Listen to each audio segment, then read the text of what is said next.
여러분 반갑습니다.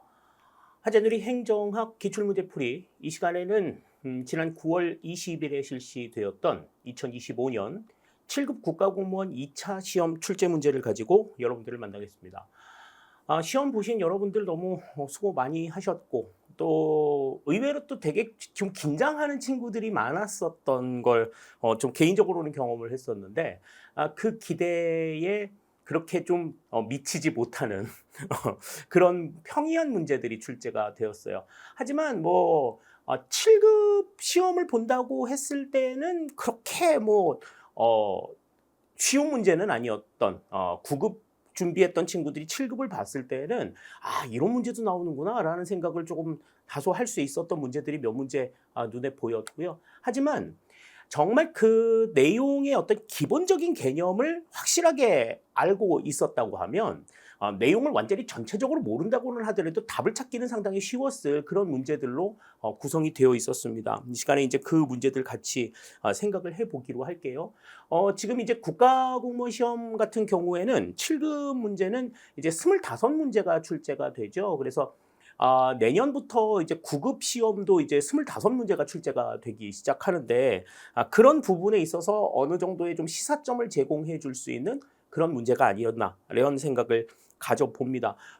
마냥 어렵지도 않았고 그렇다고 마냥 쉽지도 않았던 그냥 중간 정도 평이한 수준의 문제들로 구성이 되었다 하는 것을 우리가 좀 생각을 해볼 수가 있겠어요. 그래서 이 시간에는 우선 늘 그래 왔던 것처럼 단원별로 출제가 어떻게 분포되었는가 하는 것들 생각을 해보기로 하고요. 다음에 이제 문항별 난도에 따라서 난도 구성이 어떻게 되어 있는가 하는 것들을 같이 생각해 보고 그리고 1번부터 25번까지의 문제 같이 살펴보기로 하겠습니다.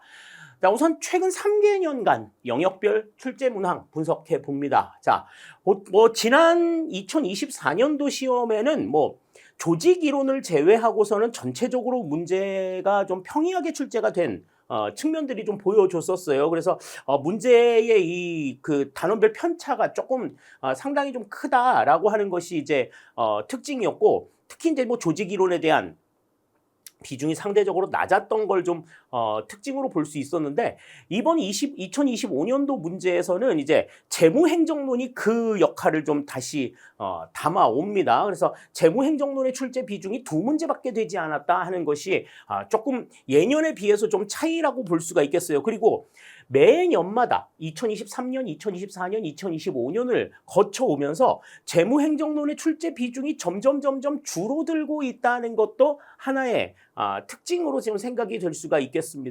작년에 출제가 가장 낮았던 조직이론은 올해 이제 4문제가 출제가 되면서 조금 회복세를 보이는 모습들을 보여주고 있어요. 그래서 대체적으로 이제 문제의 출제 비중이 한 3문제 정도를 차지하고 있다 하는 것 좀 생각을 할 수가 있겠고 다음에 2023년도에는 행정이론보다 정책이론의 출제가 조금 더 많았던 것이 특징이었는데 올해 2025년도에는 행정이론의 출제 비중이 28%를 차지하면서 10문제 중에 거의 한 3문제 가까이 행정이론의 문제로 채워졌다 하는 것도 특징이 되겠습니다. 그리고 보통 이제 행정이론과 정책이론의 문제 출제 비중이 한 40% 정도를 차지했었는데 올해는 이제 12문제, 48%를 차지하면서 그 출제에 대한 비중 자체가 조금 높아졌다고 볼 수가 있어요. 그러니까 올해의 2025년도의 출제는 어떤 실무적인 측면보다는 상대적으로 이론적인 측면에 조금 더 문제 출제가 좀 많아졌다 하는 것을 생각할 수가 있겠습니다. 그러니까 특히 이제 행정이론의 출제 비중이 높아졌기 때문에 이제 이론에 대해서 조금 어려워하시고 학자 이름 외우기 정말 힘들어하셨던 분들 같은 경우에는 체감 난도가 조금 더 높았을 수 있어요. 그러나 전체적으로 전반적인 내용들은 그렇게 어려운 수준은 아니었다 하는 것을 우리가 좀 생각해 볼 수 있겠습니다. 자, 그러면 이제 문항별 난도 살펴보도록 할게요. 1번부터 25번까지 전체의 문항별 난도를 살펴보면 자, 이제 이렇게 우리가 살펴볼 수가 있겠습니다. 난도 상급의 문제가 이제 한 3문제 정도, 하급의 문제가 한 2문제 정도 나왔었어요. 하급 문제라고 하면은 이제 문제를 딱 봤을 때 직관적으로 답이 나올 수 있을 법한 그런 문제들을 이제 생각을 할 수가 있겠고 난도 상급의 문제라고 하는 거는 굉장히 이제 좀 지엽적인 문제들, 보통 출제가 되기 조금 않는 그런 좀 구석에서 문제가 좀 나와서 여러분들이 문제를 봤을 때 좀 당황스러웠을 문제들을 이제 좀 선별을 했어요. 나머지의 내용들은 그냥 보편적으로 풀 수 있는 기본 이론을 어느 정도 좀 익히셨다라고 하면 충분하게 풀 수 있는 그런 문제들로 구성이 되었다 하는 것을 생각하실 수가 있겠습니다.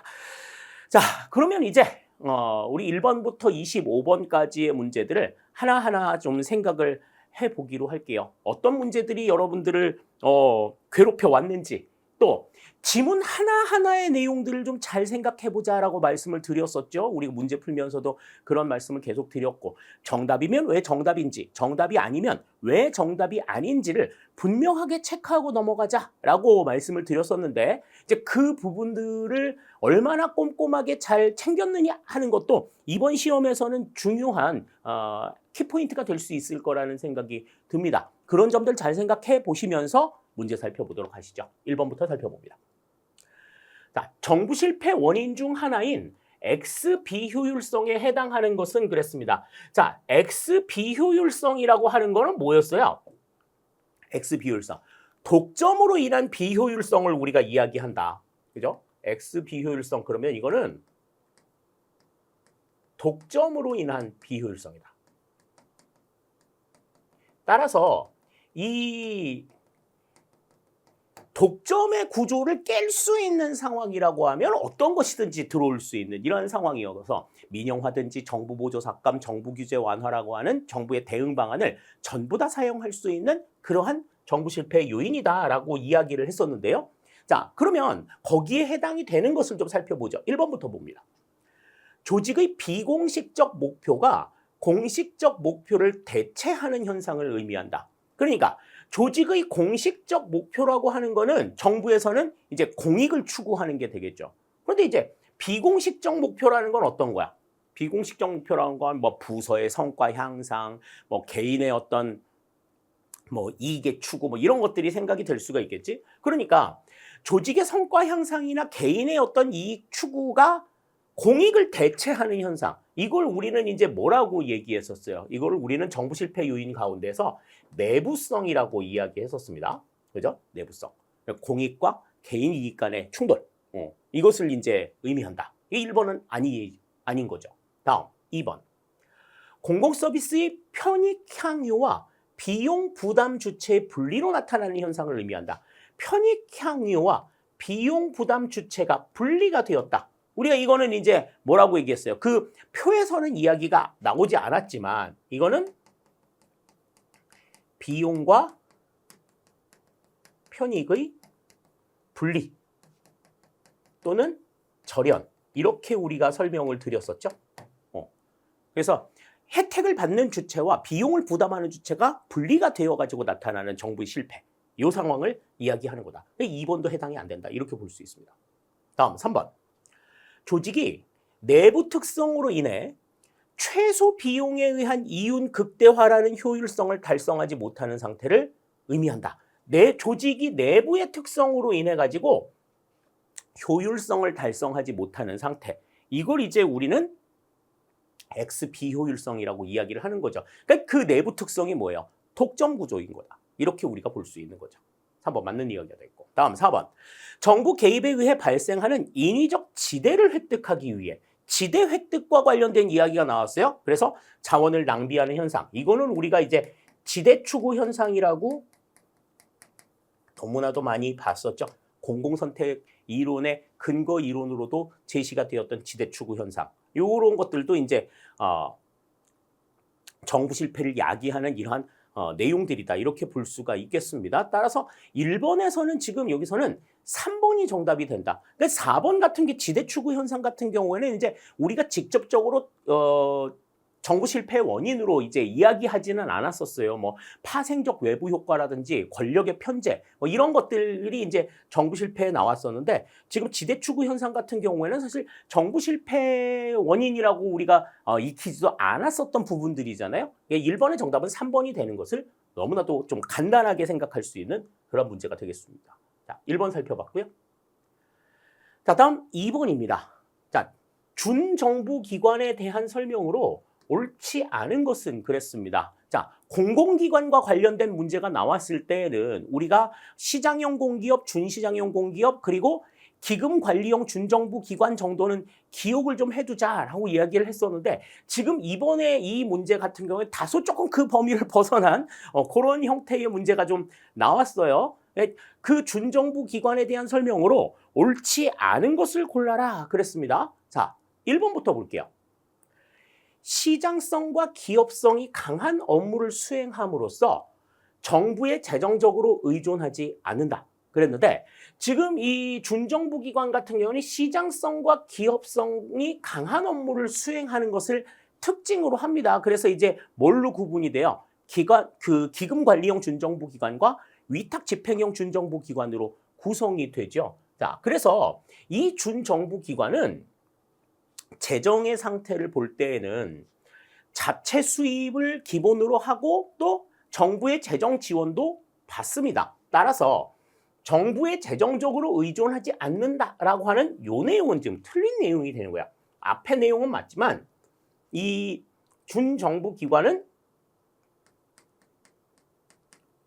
기관 자체 수입에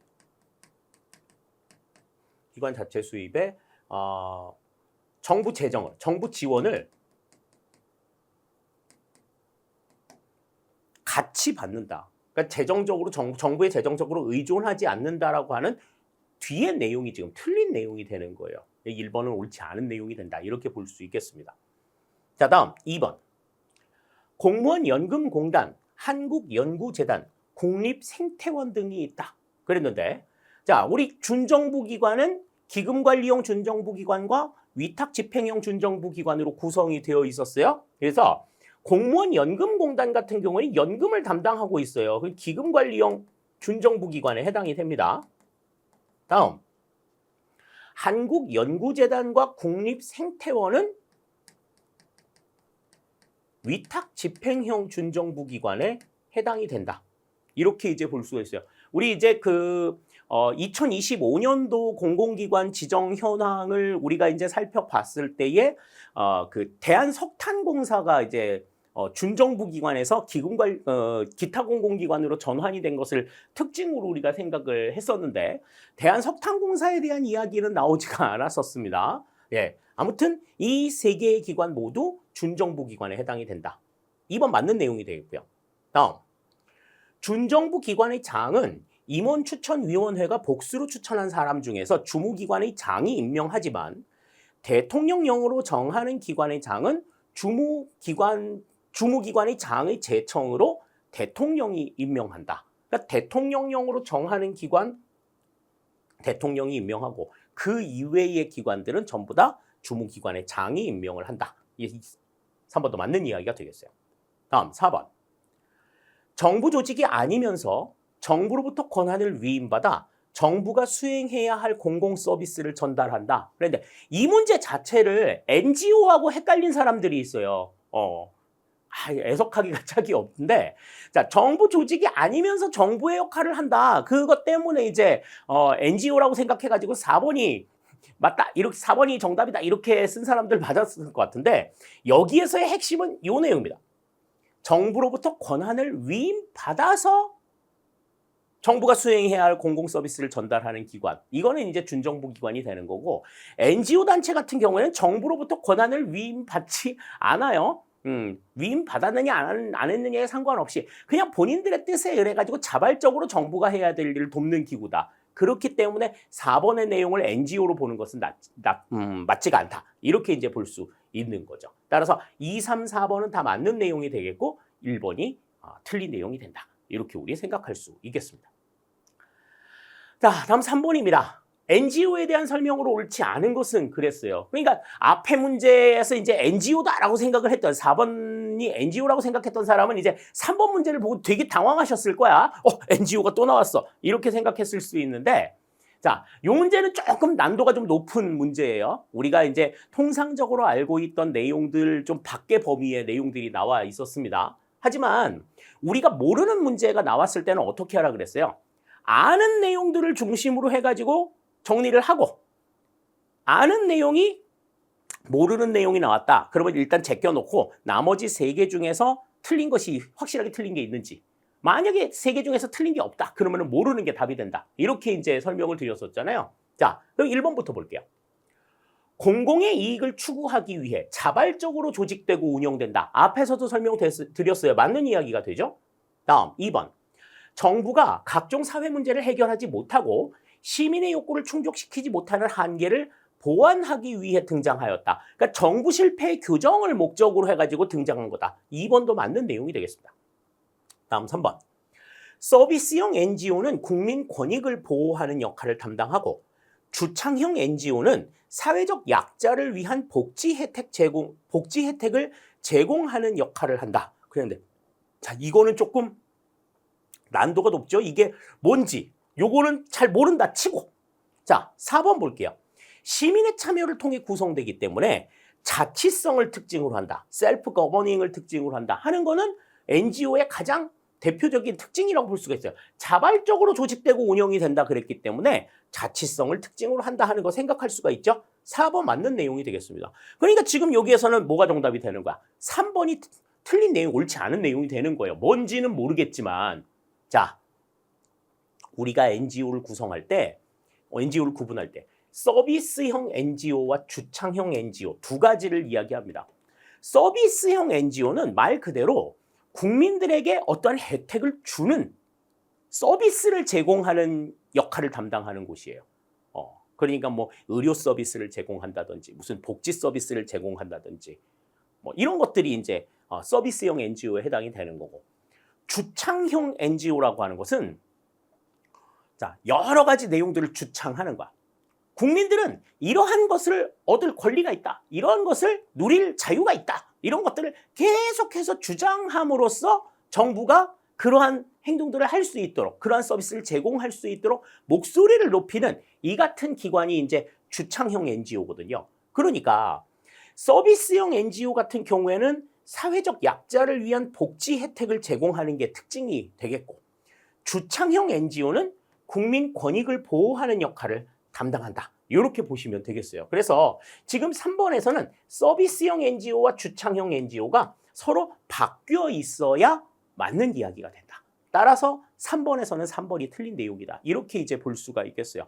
우리가 지금 시험 문제를 딱 봤을 때 3번의 내용은 조금 굉장히 생소하고 좀 모르는 문제였을 가능성이 굉장히 높은데요. 그렇다고 하더라도 1, 2, 4번의 내용이 너무나 확실하게 맞다면 3번이 그냥 틀렸다고 생각을 하시면 되는 겁니다. 시험장에서는.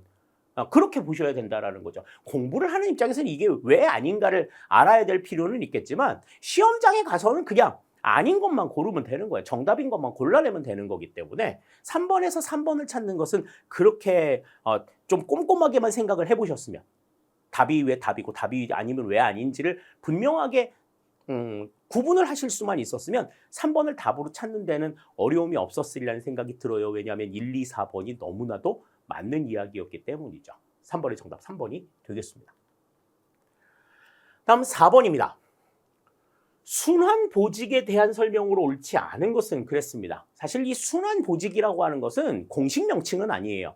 공식 명칭은 아니고 그냥 정기적으로 2년마다 한 번씩 쉽게 말해서 직위가 변경이 되는 이 같은 상황들을 우리가 순환보직이라고 이야기하는데, 우리가 이 순환보직은 기본 시간에는 뭐라고 배웠어요? 배치 전환이라고 우리가 봤었어요. 보직이 바뀌는 이 같은 상황들입니다.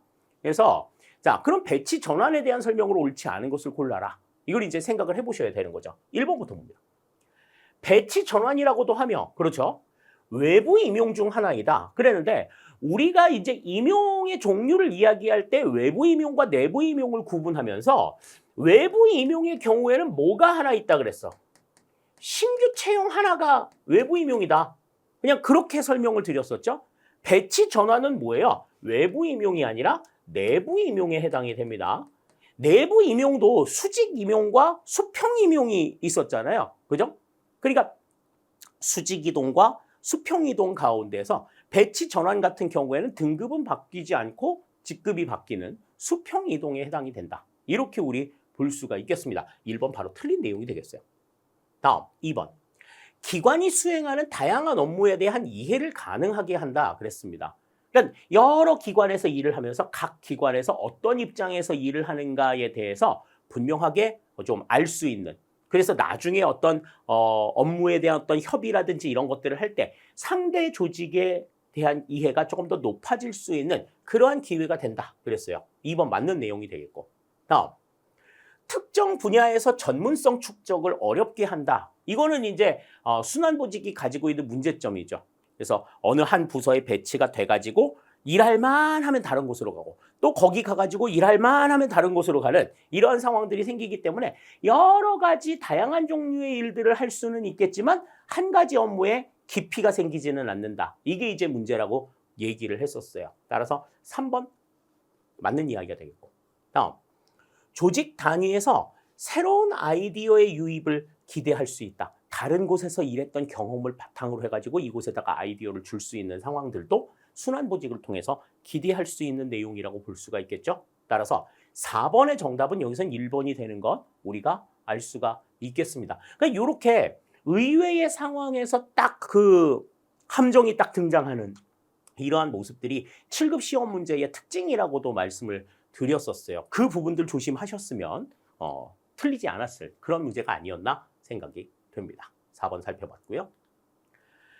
다음 5번입니다. 정책 델파이 기법에 대한 설명으로 옳은 것은 그랬어요. 옳은 것. 뭐 정책 델파이 그러면 이제 일반 델파이하고 구분하는 형태로 우리가 많이 내용들을 조금 살펴봤었죠. 그죠? 일반 델파이의 기법이 이제 정책 수립에 활용이 될 때 우리가 그것을 우리가 정책 델파이라고 이야기하고, 정책 델파이는 일반 델파이하고 비교해서 이제 선택적 익명성을 특징으로 한다. 선택받은 사람이 누군지 이 공개가 되는 이러한 상황들이기 때문에 익명성이 끝까지 유지가 되지 않는다 하는 것을 특징으로 했었는데요. 거기에 대한 설명으로 옳은 것을 골라라 그랬습니다. 자, 1번부터 볼게요. 참여자의 주관적 판단에 의존하는 질적 방법을 따르기 때문에 통계 수치를 활용하지 않는다 그랬는데, 자, 지금 이 정책 델파이 기법은 이제 전문가들을 중심으로 해서 그 전문가들의 주관적인 의견을 수집해가지고 그 가운데에서 이제 안을 제시하는 내용이죠. 그런데 이 참여자의 주관적 판단에 의존하는 질적인 방법을 따르는 거는 맞는데, 자, 이 주관적인 판단 자체를 통계화하는 것이 특징입니다. 그렇기 때문에 통계 수치를 활용하지 않는다는 이야기는 틀린 이야기가 돼요. 그러니까 참여자의 주관적인 판단을 통계 처리한다.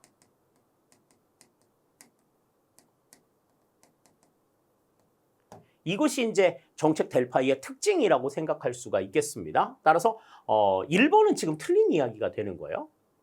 다음 2번. 참여자들의 익명성을 철저히 보장하여 의견의 자유로운 표현을 유도한다. 그런데 아까도 설명을 드렸었지만 정책 델파이 같은 경우에는 선택적 익명성을 특징으로 한다고 말씀을 드렸죠. 그렇기 때문에 참여자의 익명성을 철저히 보장하는 것은 아니다. 익명성을 철저히 보장하는 것은 뭐에 해당이 돼요? 이거는 일반 델파이에 해당이 되는 내용이죠. 그렇기 때문에 2번도 지금 맞는 내용은 아니라고 볼 수가 있어요. 다음 3번. 참여자들은 전문성 자체보다 다양한 이해관계자와 식견을 가진 인물 중심으로 구성된다. 그렇죠? 다양한 이해관계와 식견을 가진 사람들로 구성이 된다. 이거는 이제 정책 델파이의 특징. 그러니까 전문성 자체가 너무 높은 사람들보다는 그 당사자들 간의 이해관계를 두루두루 이해할 수 있는 사람들로 구성이 된다. 이렇게 이제 볼 수가 있는 거죠. 자, 다음 4번. 참여자 간의 갈등을 최대한 억제하며 합의된 의견의 도출을 지향한다. 그랬는데 이 정책 델파이 같은 경우에는요.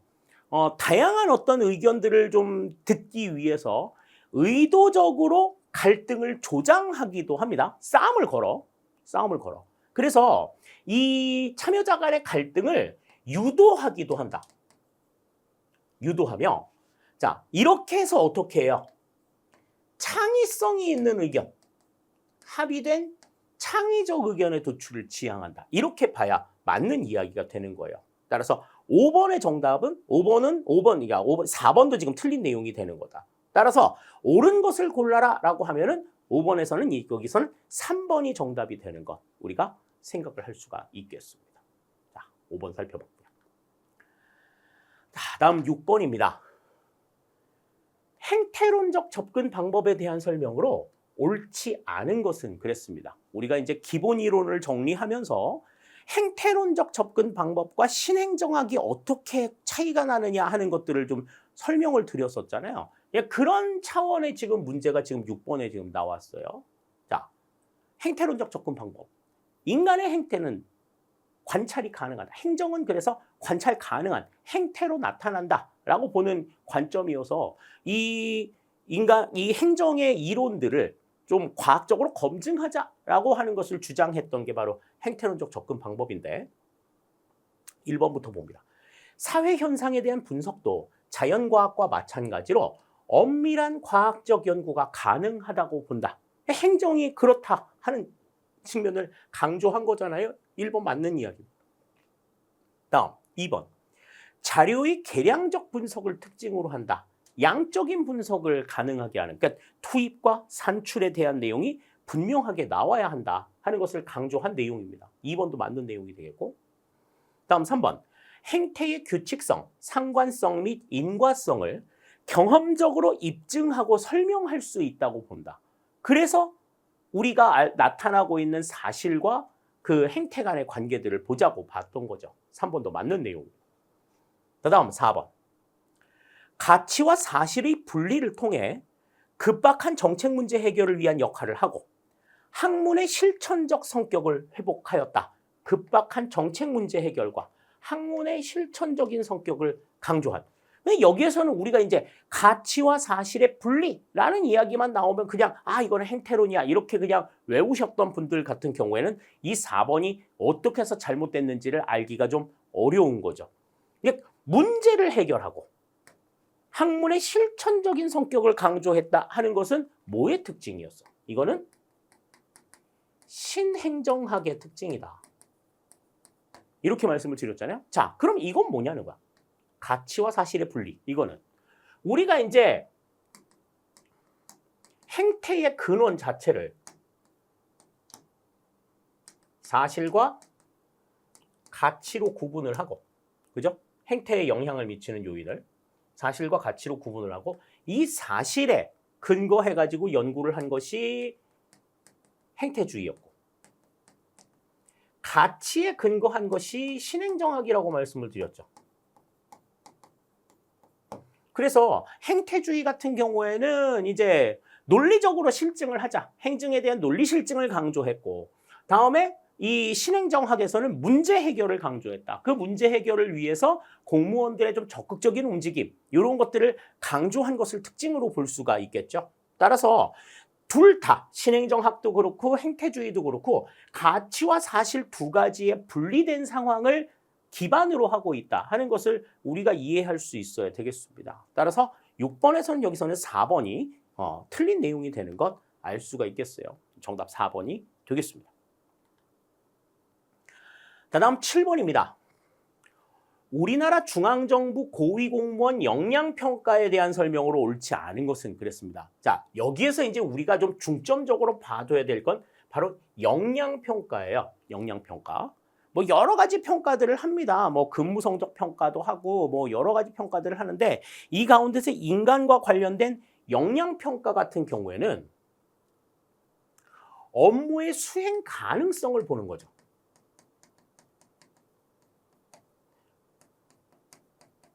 업무의 수행 가능성 검증을 목적으로 한다. 그러니까 뭐 자격증을 가지고 있다든지 그와 관련된 커리어가 있다든지 뭐 이런 것들을 바탕으로 해서 이 사람이 이 일을 수행할 수 있겠나 이런 것들을 살펴보는 내용들이 되지 않겠어요? 그러니까 이 공무원 역량평가 같은 경우에는 그 자리에 올라갈 수 있는 사람이 되겠냐 하는 것들을 보는 사전평가죠. 그러니까 고위공무원단 같은 경우에는 1급에서 3급에 해당하는 공무원들이니까 4급 공무원들이 이제 3급으로 넘어갈 때 이때에 이제 실시가 되는 게 공무원 역량평가다. 이렇게 볼 수가 있겠습니다. 그 점들을 놓고 보시면은 이제 옳지 않은 것을 골라라 하는 것이 이제 나타날 수가 있겠죠. 자, 1번부터 봅니다. 구조화된 모의 상황을 설정해 현실적 직무 상황에 근거한 행동을 관찰해 평가한다. 1번 맞는 이야기죠. 그죠? 과거의 근무 성과와 근무 태도에 대한 근무 성적 평정 점수를 반영한다. 그런데 근무 성적 평정 점수는 이거는 사후 평가잖아요. 사후 평가. 지금 공무원 역량평가는 사전 평가라고 말씀을 드렸는데 지금 이거는 사후 평가의 결과를 내는 거니까 이거는 뭐 앞뒤가 맞지 않는 그러한 상황이라고 볼 수가 있어요. 그러니까 과거의 근무 성과나 근무 태도에 대한 근무 성적 평정 점수는 역량평가의 고려 대상이 되지 않습니다. 이전의 직종에 대한 내용이지. 이전 직위에 대한 내용인데 이제 지금 역량평가 같은 경우는 지금 올라갈 이 직위에 대한 내용이기 때문에 인과관계가 형성이 되지를 않죠. 다음 3번. 다양한 기법을 활용해 평가 대상자의 미래 행동에 대한 잠재력을 평가한다. 미래 행동에 대한 잠재력, 앞으로 어떻게 할 것이냐에 대한 내용들을 이제 표현해 주는 것이라고 볼 수가 있겠죠. 따라서 3번 맞는 내용이 되겠고. 다음, 역량평가 기법으로는 집단 토론, 서류함 기법 등이 있다. 집단 토론이라고 하는 건 말 그대로 이제 구성원들끼리 만나가지고 대면 토론을 하는 거고, 서류함 기법 같은 경우에는 업무와 관련된 서류들을 쫙 놔두고 이제 이게 어디에 해당이 되는지를 분류해내는 이 같은 테스트를 이야기하는 거죠. 따라서 역량평가에 해당이 된다. 따라서 7번에서는 지금 2번이 지금 틀린 내용이 된다. 그러니까 어디를 바탕으로 해서 평가를 하느냐 하는 거죠. 이전 직위, 내가 경험했던 직위에 대해서 직위를 기준으로 평가하는 게 이제 이 사후 평가인 근무 성적 평정이 되는 거고, 지금 역량평가라고 하는 건 앞으로 올라갈 직위에 대한 검증인 거죠. 앞으로 올라갈 저 직위에서 수행할 업무를 이 사람이 지금 원만하게 수행을 할 수 있을 것인가, 이걸 보는 게 역량평가의 핵심이라고 생각하시면 되겠습니다. 7번의 정답 2번이 되겠어요. 자, 다음 8번입니다. 수기민주주의에 대한 설명으로 옳지 않은 것은 그랬습니다. 수기민주주의. 자, 수기민주주의라고 하는 것은 이제 어떠한 의견에 대한 결정을 할 때 모든 구성원들이 그야말로 심사숙고하는 거죠. 깊이 생각하고 판단해가지고 결정을 내리는 이러한 형태의 민주주의를 수기민주주의라고 이야기를 합니다. 그러니까 모든 사람들이, 모든 구성원들이 전부 다 좀 깊이 있게 고민을 한 다음에 의견을 교류해가지고 뭔가를 결정하는 이러한 형태의 민주주의를 의미하는 거죠. 자, 그러면 거기에 대한 설명으로 옳지 않은 것을 골라라 그랬습니다. 1번. 대의민주주의를 견고히 강화하는 수단으로 활용된다. 그런데 대의민주주의라고 하는 건 뭐예요? 대의민주주의는 국민의 대표를 뽑아가지고 그 대표들로 하여금 결정을 하게 만드는 거죠. 모든 구성원들이 깊이 생각하는 이러한 것과는 좀 거리가 있고, 또 모든 구성원들이 그렇게 깊이 고민하는 이러한 상황들이 생긴다고 하면 굳이 대표들을 뽑아가지고 뭔가를 결정하도록 하지 않는다. 따라서 지금 이 수기민주주의는 대의민주주의를 견고히 강화하는 수단이 아니라 대의민주주의를 대체하는 수단으로 활용이 된다. 이렇게 봐야 맞는 이야기가 되겠습니다. 1번 바로 틀린 내용이 되겠고요. 다음 2번. 정책 결정의 절차적 정당성과 수용성을 높이는 데 기여한다. 이거 정말 국민들이 이러이러하게 생각해서 이런 결정들을 내렸어라고 하는 근거들을 제시해 주게 되면, 아, 그래, 국민들의 의견을 직접 들었구나. 또 국민들이 진짜로 그렇게 생각한다니 받아들이자. 이렇게 생각할 수 있다는 거죠. 2번 맞는 내용이 되겠고요. 다음 3번.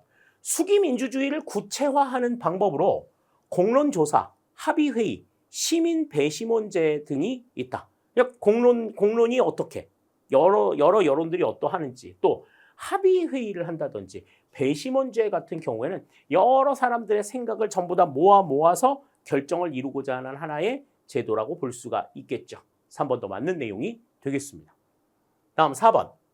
충분한 정보 제공과 균형 잡힌 토론을 전제로 하며 정책에 대한 사회적 갈등을 완화하는 기능을 한다. 그래서 서로 이해관계가 다르면 충돌이 될 수밖에 없는데 그 정책과 관련된 여러 가지 정보들을 전부 다 제공해서 그들이 그 내용들을 보고 숙고할 수 있도록 해야 된다라는 거죠.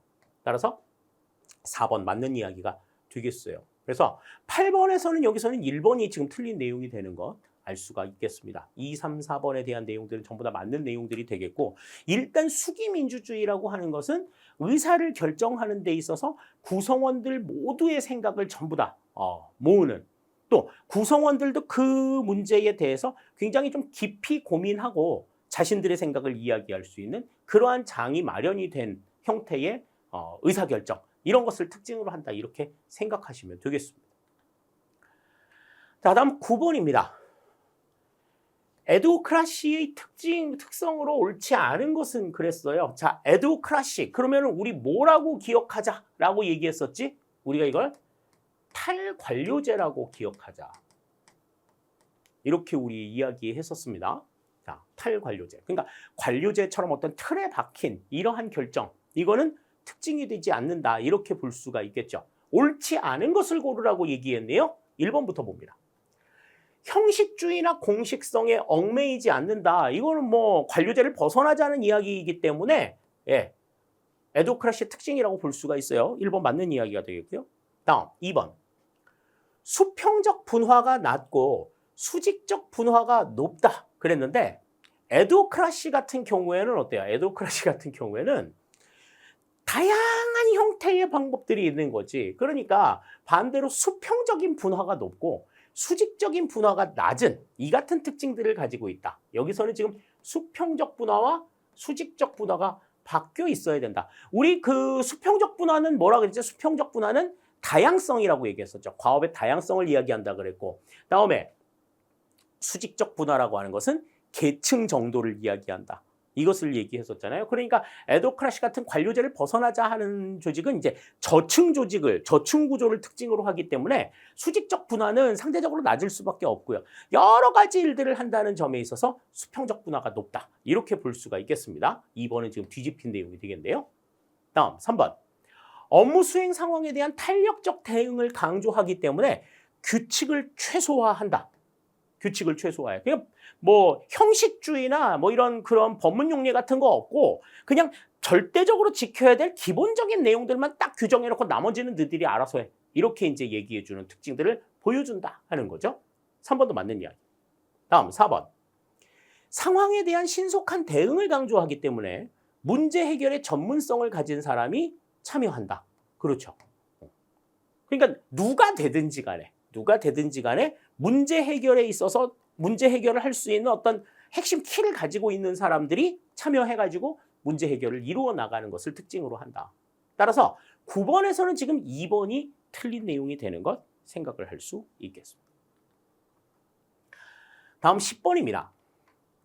정책 결정 모형과 그 특징이 바르게 짝지어진 것은 그랬습니다. 그래서 이제 가, 나, 다, 라 이제 4가지의 정책 결정 모형이 나와 있는데 각각의 이 4개의 모형이 무엇을 의미하는가 하는 것들을 생각해 보면 이제 지금 제시문에 나와 있는 선택 지문에 나와 있는 내용들을 생각해 볼 수가 있을 거예요. 자, 그럼 가부터 살펴보겠습니다. 각 대안으로부터 나타나는 모든 비용과 편익이 계산된다. 각 대안으로부터 나타나는 비용과 편익을 전부 다 계산하는 이 같은 특징은 합리 모형에서 우리가 생각할 수 있는 내용들이죠. 그죠? 모든 대안에 대한 검증을 실시하는 내용이니까 가는 합리 모형이 되겠습니다. 다음, 나. 정책 결정을 크게 근본적 결정과 세부적 결정으로 나눈다라고 했는데 근본적 결정과 세부적 결정을 나누는 것은 우리 어디에서 봤었어? 우리가 이거는 혼합 모형에서 봤었죠. 그래서 근본적 결정. 그러면은 이제 합리 모형을 바탕으로 해서 근본적인 결정을 하고 점증 모형을 통해서 세부적인 결정을 한다. 이렇게 우리가 이야기를 했었습니다. 다음. 다. 완전한 합리성보다는 제한된 합리성의 기준에 입각한다. 제한된 합리성을 강조한 모형은 뭐였어요? 이거는 만족 모형이었단 말이지. 그러면 이제 뭐 나올 수가 있겠죠. 그죠? 자, 정답은 이미 나와 있는 것 같습니다. 자, 추구하는 가치와 목적들은 중요도에 따라 분류되고 서열화된다. 이것 역시도 합리 모형의 특징이라고 우리가 생각할 수가 있겠어요. 따라서 지금 자, 1번 최종 모형은 나온 적이 없어. 아무 데서도 최종 모형은 나오지 않았어요. 다음 합리 모형으로 등장을 한 게 지금 가하고 라가 있죠. 2번 맞는 이야기가 되겠고, 만족 모형 같은 경우에는 지금 다에만 나왔었다. 나는 해당이 안 되겠고요. 그죠? 회사 모형도 여기에서는 지금 등장을 한 적이 없습니다. 그죠? 그렇기 때문에 지금 여기에서는 2번이 정답이 되는 것을 뭐 어렵지 않게 생각을 할 수가 있었을 거예요. 각각의 이 내용들을 보고서 이게 뭐에 대한 설명이다라고 하는 걸 분명하게 아셨다면, 특히 이제 나와 다 같은 경우에는 그냥 바로 지금 혼합 모형과 만족 모형이라는 게 나왔기 때문에 혼합 모형은 아예 그냥 제시가 없었으니까 논외로 하고, 만족 모형에 해당이 되는 게 다른 게 없다 하는 것을 판단했다면 2번이 바로 정답이 된다 하는 것 분명하게 알 수 있었을 것 같습니다. 10번의 정답 2번이 되겠어요. 자, 다음 11번입니다. 자, 요 문제 같은 경우에는 이제 우리가 심화 이론에서 굉장히 좀 중요도 있게 다루었던 내용이죠. 그죠? 그래서 이제 시장 실패와 정부 실패와 관련해 가지고 이 부분들을, 또 공공재의 어떤 수요, 공공 서비스의 수요 예측을 위해서 뭐 여러 가지 뭐 과소 공급과 과다 공급에 대한 이야기를 하면서 이 이야기들은 했었던 것 같아요. 자, 그러면 1번부터 보겠습니다. 정부 부문은 다음 설명에 해당하는 게 뭐냐? 그랬는데 정부 부문은 저자본 노동 집약적인 서비스 산업이어서, 자, 노동 집약적 서비스 산업이다. 요 얘기가 딱 나오면 이게 뭐다라고 하는 게 금방 좀 머릿속에 들어왔어야 돼요. 자본 집약적인 제조업이나 민간 부문에 비해서 생산성이 낮고 서비스 원가에서 임금이 차지하는 비율이 높다. 따라서 임금의 인상은 정부 서비스 비용을 증대시키게 되고 결과적으로 정부 지출이 증가하는 원인이 된다. 이거는 정부 지출의 증대를 이야기하는 과다 공급설에 해당이 되는 내용이었어요. 과다 공급설 가운데에서 정부 부문이 노동 집약적인 성격을 가지고 있어서 인건비에 대한 비중이 높다. 이거는 이제 정말 그 정부가 가지고 있는 고질병이다. 이렇게 이야기했었어요. 그래서 이 보몰이라고 하는 학자가 이 얘기를 해가지고 우리가 보몰병이라고도 이야기를 하고, 지금 보몰 효과라고 이야기하는 요 내용이 이제 정답이 된다 하는 걸 분명하게 알 수 있겠습니다. 11번의 정답은 이제 1번이 정답이 되겠어요. 자, 2번. 그레샴의 법칙이라는 건 뭐예요? 그레샴의 법칙은 뭐 여기에서 설명을 했던 건 아닌데, 악화가 양화를 구축한다.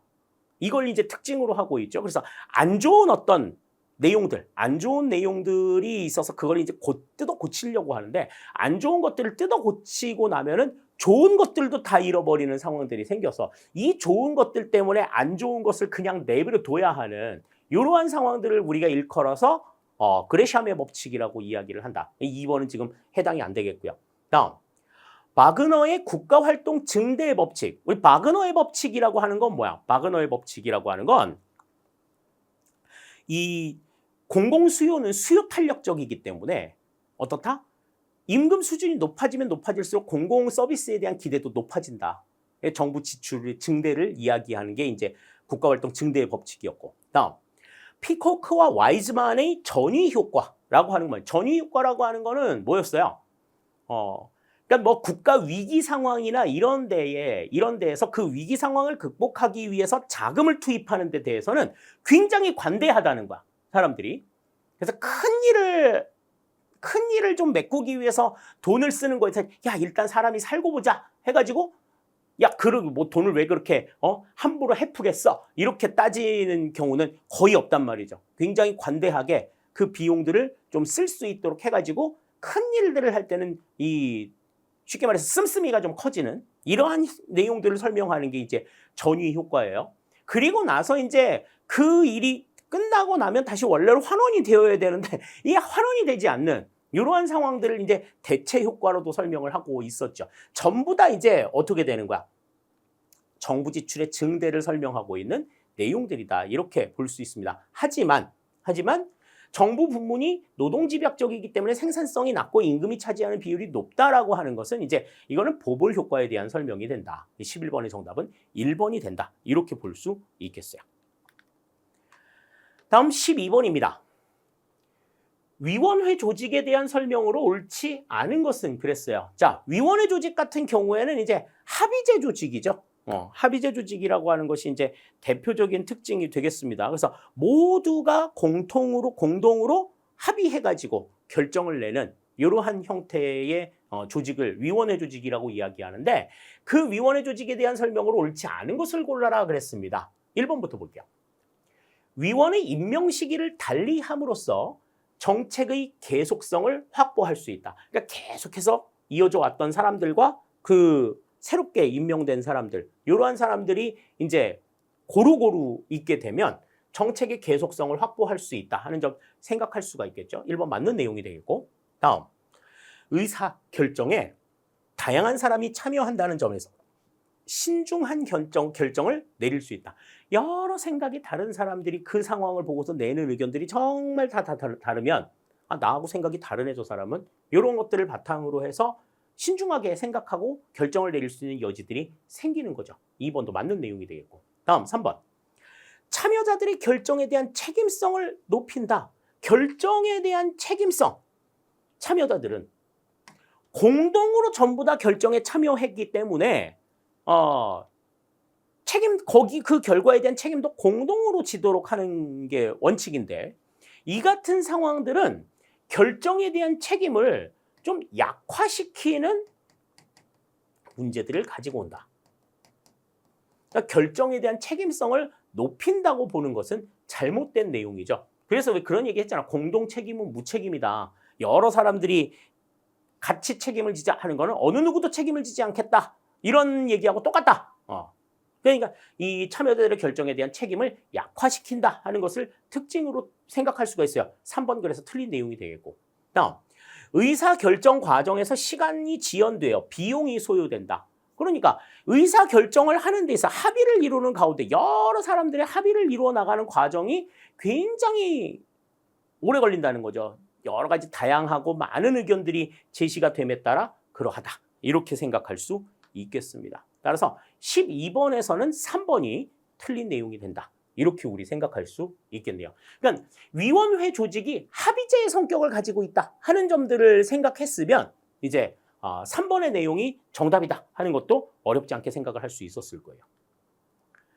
자, 다음 13번입니다. 전략적 인적 자원 관리에 대한 설명으로 옳지 않은 것은 그랬습니다. 자, 전략적 인적 자원 관리라고 하는 것은 단순하게 인적 자원의 어떤 상태 이런 것들을 관리하는, 그러니까 뭐 동기부여라든지 직무 만족이라든지 이런 것들을 추구시키도록 하는 이러한 차원에서 조금 한 단계 조금 더 벗어나서 인적 자원 관리를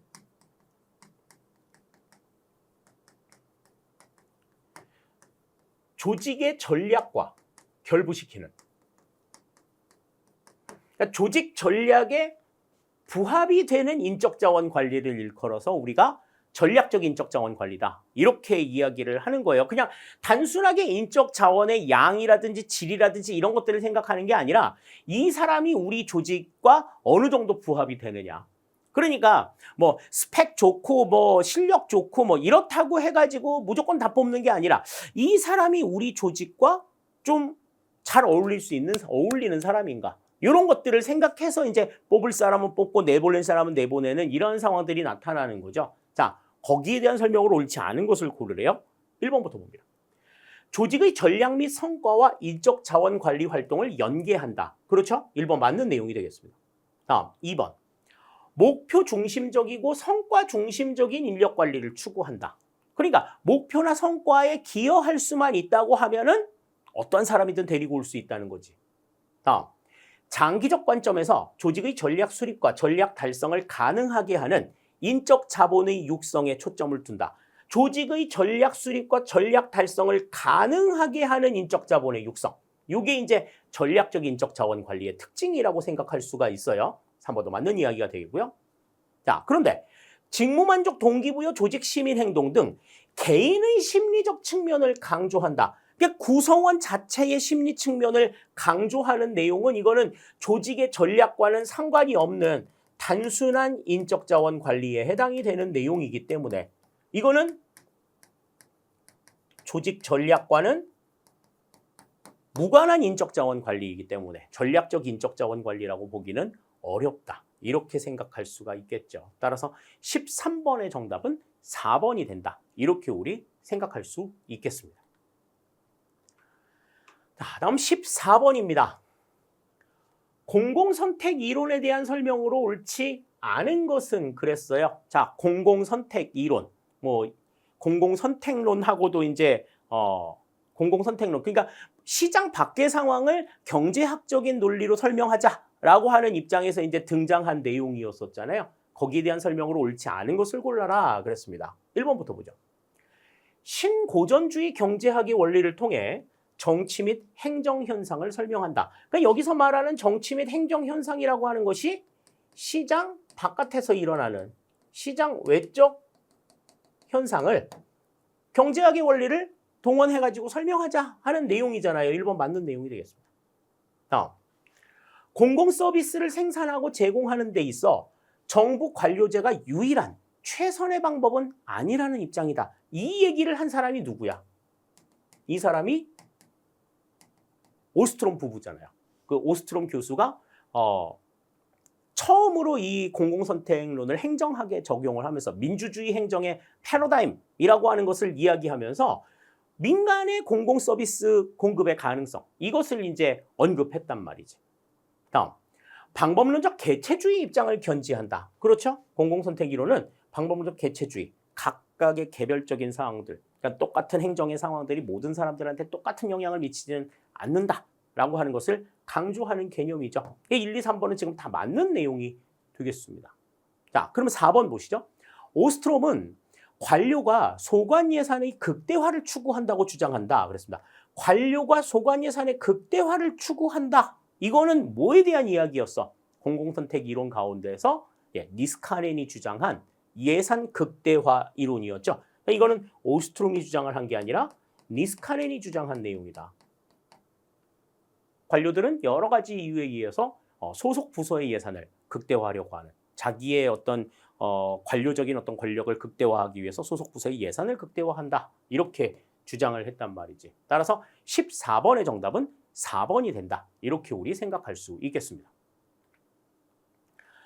다음 15번입니다. 조세 지출에 대한 설명으로 옳지 않은 것은 그랬어요. 자, 조세 지출 같은 경우에는 이제 비과세, 감면, 공제와 같은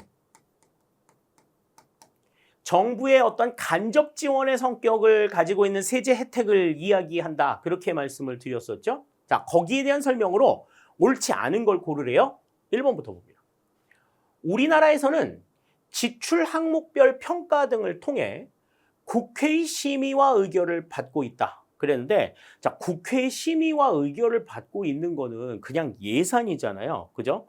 조세 지출 예산 같은 경우에는 이 국회의 심의나 의결까지는 받지를 않습니다.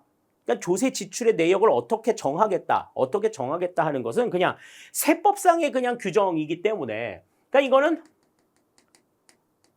법률 개정 정도로 이제 해결이 될 수가 있는 문제예요. 이것을 줄이는 게 맞니, 틀리니 이런 것들을 국회에다가 일일이 보고하고 의결을 받지 않습니다. 1번 바로 틀린 내용이 되겠어요.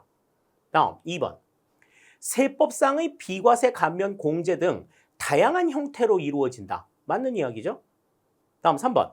정부가 실제로 지출하지 않고도 지출과 유사한 효과를 얻을 수 있다. 간접 지출의 효과를 낼 수 있다 하는 것이 특징이 되겠어요. 3번 맞는 이야기가 되겠고. 다음 4번. 조세상의 특혜를 부여한다는 점에서 감추어진 보조금이라고도 한다. 합법적 탈세라는 얘기까지는 하고 싶지 않다고 그랬어요. 숨겨진 보조금이라는 이야기 한다. 말씀을 드렸었죠. 따라서 15번의 정답은 1번이 되는 것 알 수가 있겠네요. 자, 다음 16번입니다. 다음 설명 가, 나와 유형을 유형 A, D를 바르게 연결한 것은 그랬어요. 자, 가와 나가 나와 있는데 이제 그것에 대한 내용들이 이제 A, B, C, D 가운데 어디에 해당이 되느냐 하는 거죠.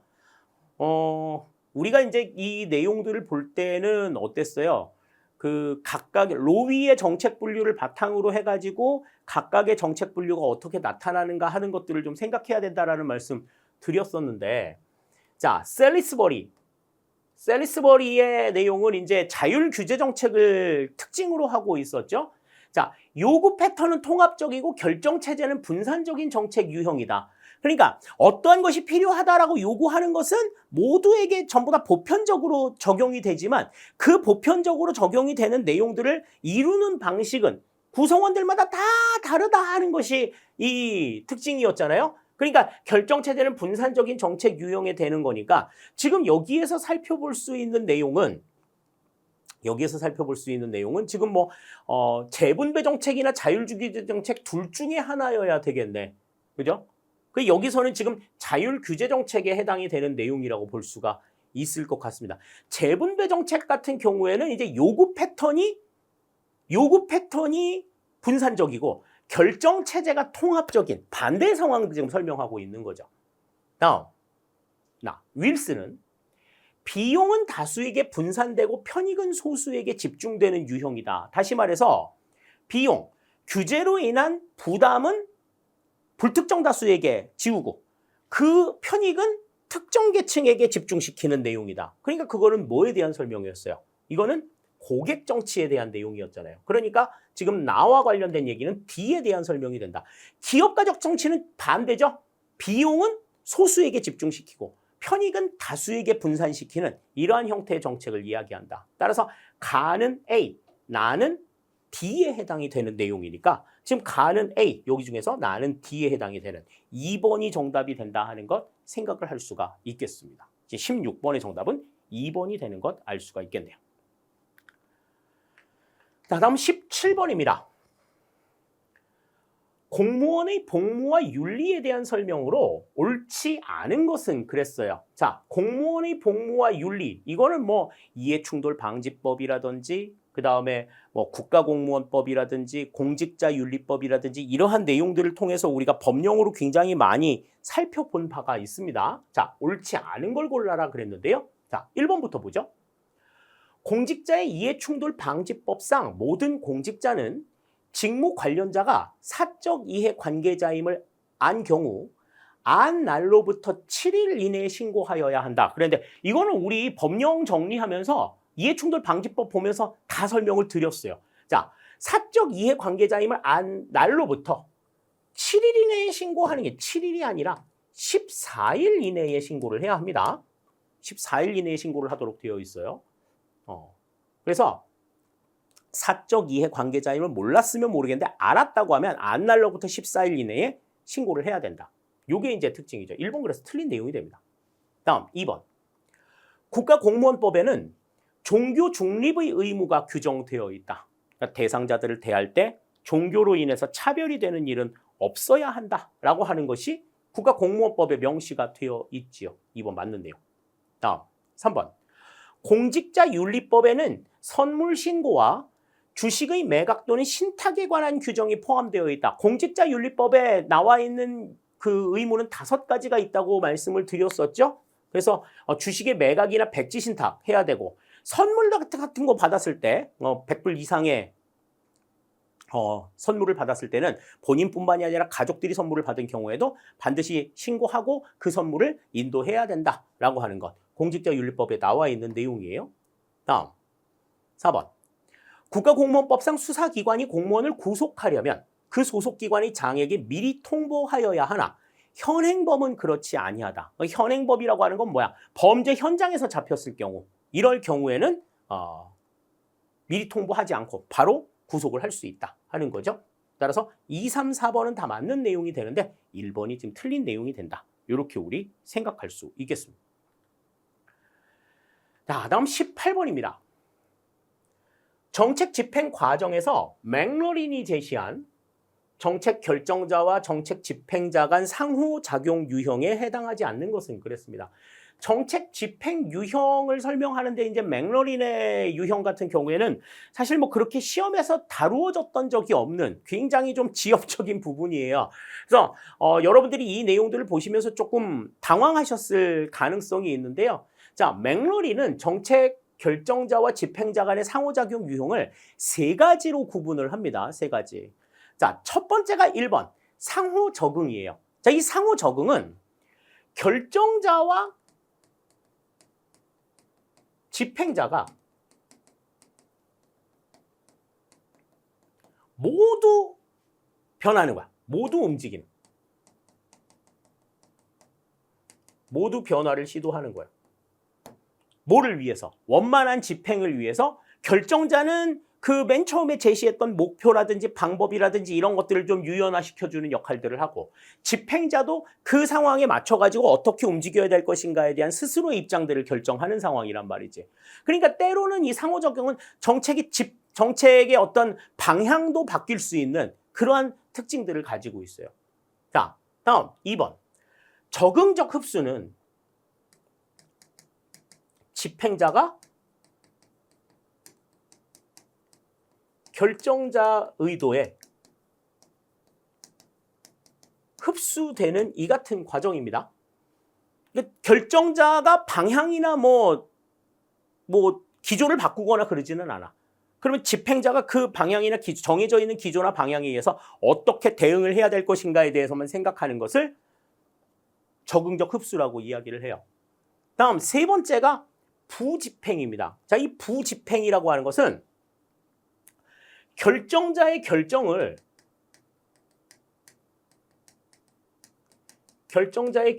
내용을 집행자가 거부하는 거야. 나 이렇게는 못해. 이렇게 이야기하는 거죠. 네. 그래서 이 맥러린이 제시한 정책 결정자와 집행자 간의 상호작용 유형은 이렇게 이제 세 가지로 볼 수가 있어요. 결정자와 집행자가 모두 바뀌는 현상, 집행자만 변하는 현상, 아무도 변하지 않는 이러한 현상. 이렇게 이제 세 가지로 구분을 할 수 있는 거죠. 거부와 수능은 여기에 해당이 되지 않는다. 따라서 18번의 정답은 4번이 되겠는데 관련된 내용들을 뭐 충분하게 아셨던 분들이라고 하면 뭐 문제를 풀기 쉬웠겠지만 지금 이거는 이제 다소 조금 생소한 그러한 문제지 않았나 하는 생각이 듭니다. 이 부분들 한 번 정도는 좀 생각을 해 두시죠.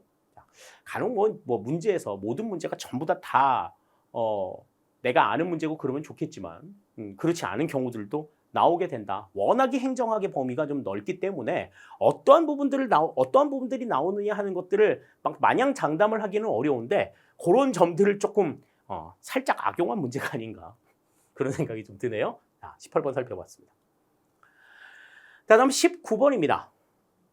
지방자치법상 행정협의회에 대한 설명으로 옳지 않은 것은 그랬습니다. 자, 행정협의회와 관련된 내용은 뭐 지방자치법에 뭐 16조부터 쭉 나와 있는 내용들입니다. 우리가 법령에 대한 정리를 하면서도 한 번 정도는 좀 살펴본 내용인데요. 자, 1번부터 보죠. 2개 이상의 지방자치단체에 관련된 사무의 일부를 공동으로 처리하기 위하여 구성된다. 그렇죠. 그러니까 두 개 이상의 지방자치단체의 사무의 일부를 공동으로 처리하기 위해서 만들어 놓은 게 행정협의회가 된다. 그게 객관적으로 일을 하는 건 아니고 양자가 서로 협의를 하기 위해서 만난 이러한 기구라고 생각을 할 수가 있는 거죠. 1번 맞는 내용이 되겠고요. 다음 2번. 협의회의 규약에는 운영과 사무 처리에 필요한 경비의 부담이나 지출 방법이 포함되어야 한다. 그렇죠. 같이 운영이 될 때 어떻게 처리가 되어야 한다 하는 것들을 알 수가 있어야 되겠습니다. 다음 3번. 사무와 관련된 중앙행정기관의 장은 공익상 필요하면 관계 지방자치단체장에 대하여 협의회를 구성하도록 권고할 수 있다. 그랬는데 자, 사무와 관계된 중앙행정기관의 장이 관계 지방자치단체장한테 협의회를 구성해라. 이렇게 권고를 하는 이 자체는 어떻게 보면은 좀 뭐라고 봐야 돼? 중앙정부가 지방자치단체의 자치권을 좀 침해하는 모습으로 보여질 수가 있죠. 그러니까 공익상 필요할 때 관계 지방자치단체장한테 행정협의회를 구성해라 라고 권고를 할 수 있는 것은 일단 기본적으로 광역자치단체장입니다. 그러니까 우리 이제 그 법령상으로 보면 지방자치법에 보면 이제 시도지사야. 시도지사가 1차적 권고를 할 수가 있고 또 다음에 지방행정을 총괄하고 있는 중앙부처의 장관. 다시 말해서 행정안전부 장관이죠.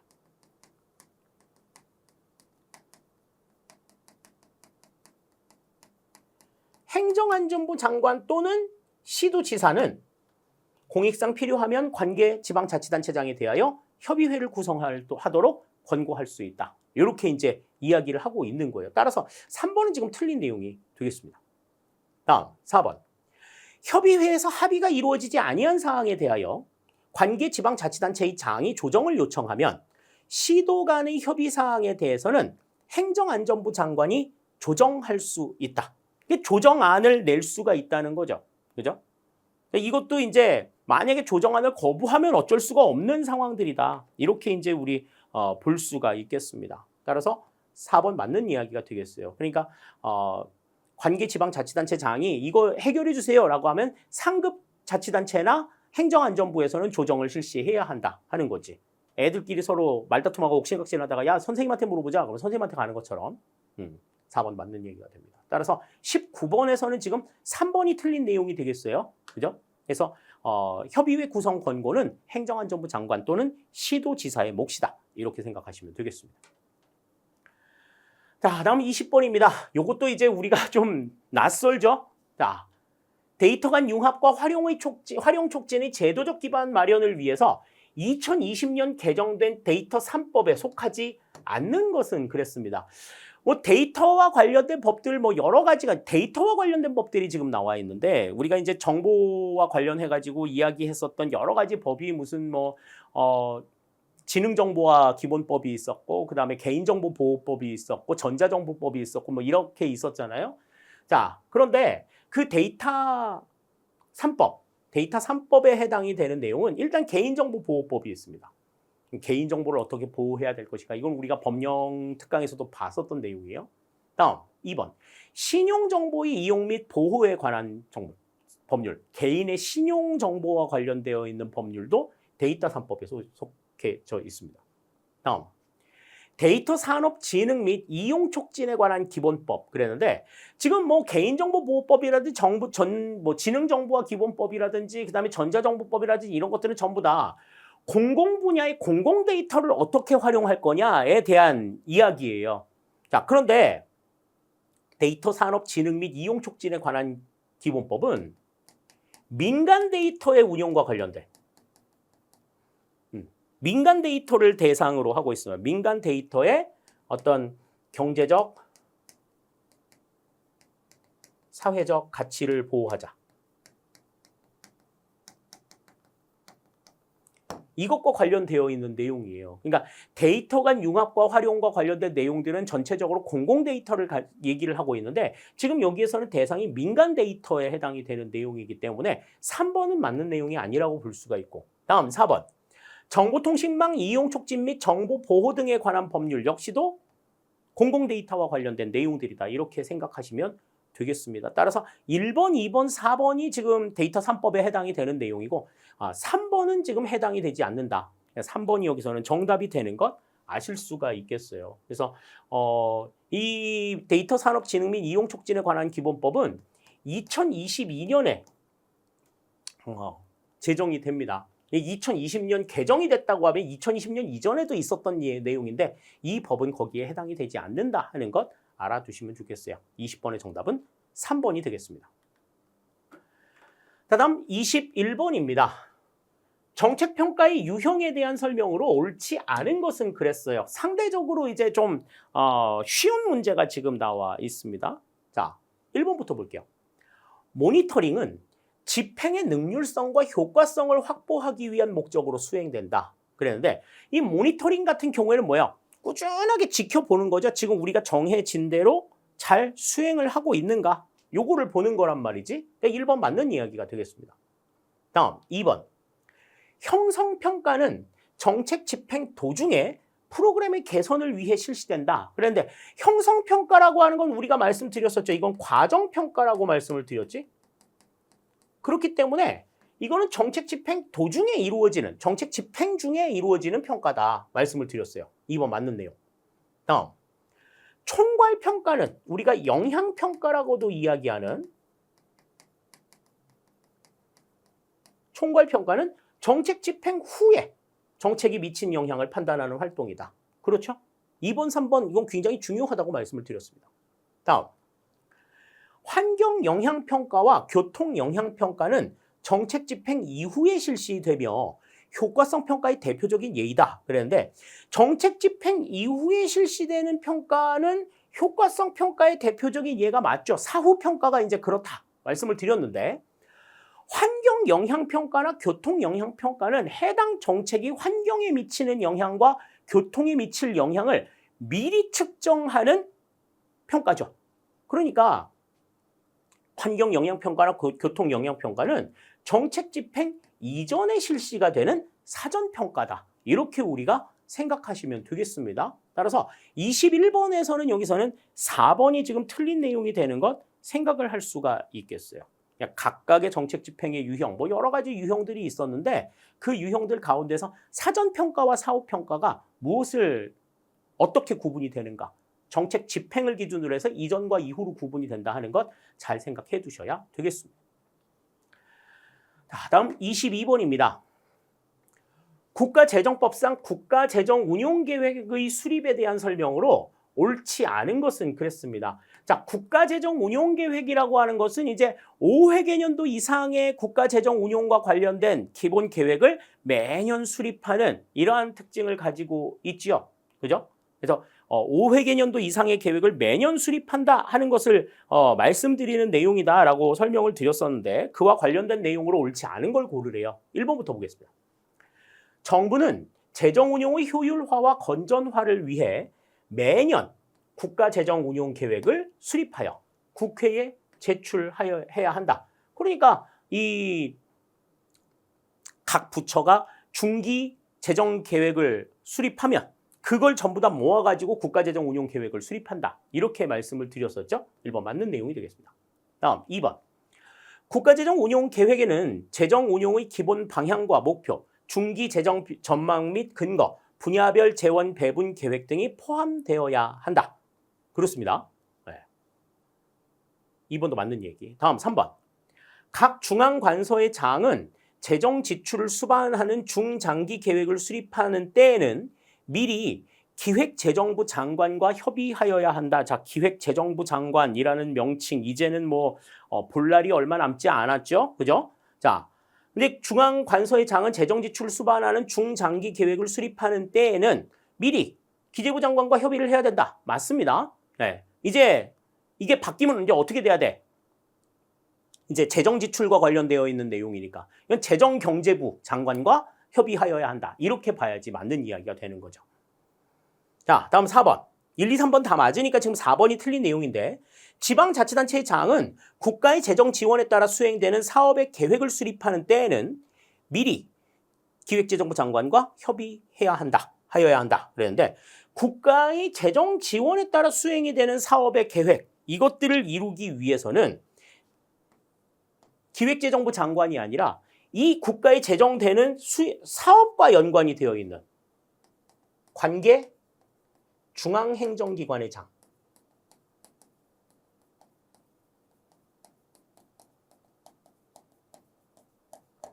재정 지원이 필요한 사업. 이게 정말 재정 지원이 필요하냐 하는 거는 그 부처, 해당 소관 부처에서 관리를 하고 있겠죠. 그러니까 기획재정부 장관이 아니라 관계 중앙행정기관의 장과 협의를 하고 그리고 재정 지출을 수반하는 중장기 계획을 수립하는 때에는 기획재정부 장관과 협의를 해야 된다. 이 상황들 생각해 두셔야 되겠습니다. 그러니까 4번은 지금 맞는 내용이 아니다. 이렇게 볼 수가 있겠어요. 22번의 정답 4번이 되겠습니다. 자, 다음 23번입니다. 특별지방행정기관에 대한 설명으로 옳지 않은 것은 그랬어요. 뭐 특별지방행정기관 너무나 강조드렸었던 내용이죠. 그죠? 이거는 지방에 설치된 중앙행정기관이다. 이렇게 말씀을 드렸었어요. 자, 그래서 중앙행정기관에 소속이 되어 있는 기관이다. 뭐 지방 땡땡청 뭐 이런 것들이 전부 다 특별지방행정기관에 해당이 된다. 그랬는데 자 1번부터 봅니다.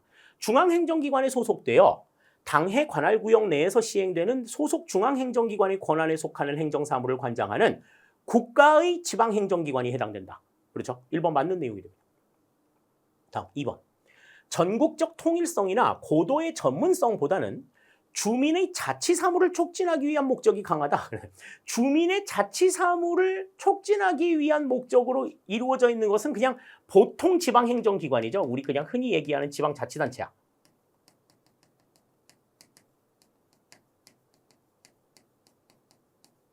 그러니까 이 특별지방행정기관 같은 경우에는 주민의 자치사무보다는 전국적인 통일성이나 고도의 전문성을 강조하는 특징이죠. 앞뒤가 바뀌어 있어야 지금 맞는 이야기가 된다. 2번 그래서 틀린 내용이 되겠고요. 다음 3번. 지방노동청, 지방경찰청, 지방보훈청, 우체국 등이 있다. 전부 다 맞는 내용들이 지방 땡땡청이 해당이 된다라고 말씀을 드렸어요. 다음 4번. 지방자치단체의 기능과 유사하거나 중복되는 측면이 있어 행정비용이 증가하는 문제점이 있다. 이거는 이제 특별지방행정기관이 가지고 있는 한계라고 우리가 언급을 한 바가 있었습니다. 따라서 23번의 정답은 2번이 되는 것 우리가 생각을 할 수 있겠네요. 다음 24번입니다. 자, 파킨슨 법칙에 해당하는 것만을 모두 고르면 그랬습니다. 자, 우리 파킨슨의 법칙이라고 하는 건 뭐였어요? 공무원의 수는 행정 수요의 증감과 관계없이 공무원의 수는 지속적으로 증가한다라고 보는 원칙이지. 그래서 이제 공무원의 수도 늘어날 때는 이제 자기의 상관이나 동료보다는 부하가 늘어나는 것을 선호하고 또 그 부하들이 늘어나게 되면 그 숫자가 늘어난 만큼의 업무가 파생적으로 늘어나기 때문에 우리가 이제 공무원 수가 많이 늘어난다고 해서 정작 내 업무가 줄어들거나 그러지는 않는다. 이러한 악순환이 계속 이루어지는 상황들. 이걸 설명한 게 이제 파킨슨 법칙이었어요. 자, 거기에 해당하는 것만을 모두 고르면 그랬습니다. 기억부터 볼게요. 본질적인 업무는 그대로인데 파생적인 업무가 늘어난다. 그죠? 이걸 우리가 이제 그 파킨슨 법칙 가운데 뭐라고 얘기했어? 업무 배증의 법칙이라고 얘기했죠.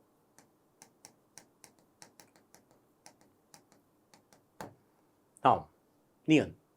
공무원은 금전적 효용보다는 직무에 관련한 개인적 효용을 추구한다. 그랬는데 이거는 뭐 파킨슨 법칙하고는 상관이 없는 내용이야. 그지? 다음, 디귿. 자신의 무능력 수준에 이를 때까지 승진하게 된다. 이건 무슨 법칙이었지 이거? 이거는 피터의 법칙이었어요. 그죠? 디귿도 상관이 없고. 다음. 공무원의 수는 업무량과 관계없이 증가한다. 업무량과 관계없이 증가한다고 하는 리을의 내용은 뭐 너무나 확실하게 맞는 내용이 될 것 같습니다. 따라서 지금 여기에서는 피터의 법칙만 알고 있었으면 다 알았겠네. 그죠? 기억과 리을이 지금 맞는 내용이 되겠죠. 2번이 정답이 되겠습니다. 그러니까 리을은 너무나 확실하게 맞는 이야기인 거고 그러면은 기억이냐 디귿이냐인데 기억이냐 디귿이냐인데 디귿은 피터의 법칙이니까 디귿은 피터의 법칙이 기억이 맞는 내용이다. 이렇게 이제 생각할 수가 있는 거죠. 24번의 정답은 2번이 되겠습니다. 자, 다음 25번입니다. 15임용에 대한 설명으로 옳은 것은 그랬습니다. 자, 15임용이라고 하는 것은 이제 공직 후보자를 이제 추천한 사람을 선발을 해가지고 이제 특정 기간 동안에 이제 시범적으로 업무를 부여해주는 이 같은 과정이죠. 그래서 6급 이하 공무원은 6개월, 5급 이상의 공무원은 1년 동안 15 실시를 한다. 그렇게 얘기했는데 거기에 대한 설명으로 옳은 걸 고르래요. 자, 1번부터 봅니다. 5급 이상 모든 공무원은 1년의 15임용 기간을 거친다. 5급 이상 공무원은 1년이라고 말씀을 드렸었죠? 자, 그런데 여기에 이제 조금 걸리는 게 이거야. 모든. 이런 말 나오면 좀 주의해야 된다고 말씀을 드렸죠. 자, 5급 이상의 공무원은 1년 이상, 1년간의 15임용 기간을 거치는데 이거는 대통령령에 따라서 대통령령으로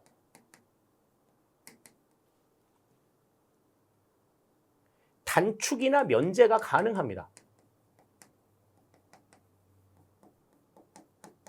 단축이나 면제가 가능하기 때문에 모든 공무원이 1년에 15임용을 거친다는 얘기는 맞는 얘기가 아니에요. 1번 틀린 내용이 됩니다.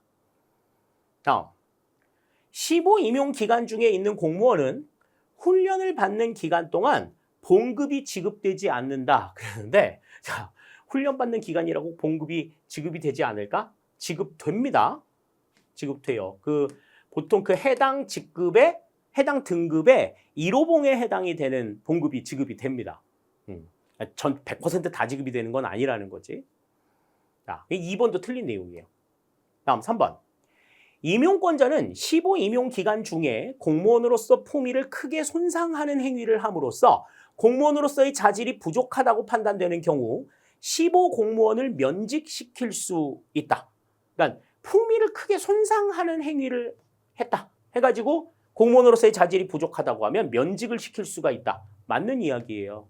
이거 우리 기본 내용이 아니라 문제풀이 하면서 그 얘기 한번 했었는데 광역자치단체 15공무원이 교육받으러 오라고 했더니 그 교육장에서 무단이탈 해가지고 낮술 먹다가 걸려서 그 주동자가 파면이 됐다. 말씀드렸었죠.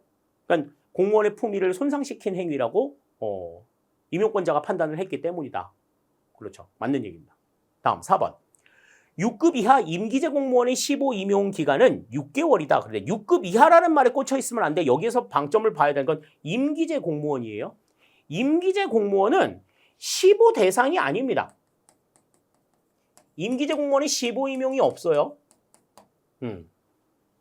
그렇기 때문에 4번의 내용도 틀린 내용이 된다. 그러니까 일반직 공무원의 경우에는 15기간이 있지만 임기제 공무원에게는 15기간이 주어지지 않는다. 15 면제 대상이다. 이렇게 이제 보시면 되겠습니다. 따라서 25번의 정답은 3번이 되는 것 우리가 확인을 할 수 있겠어요.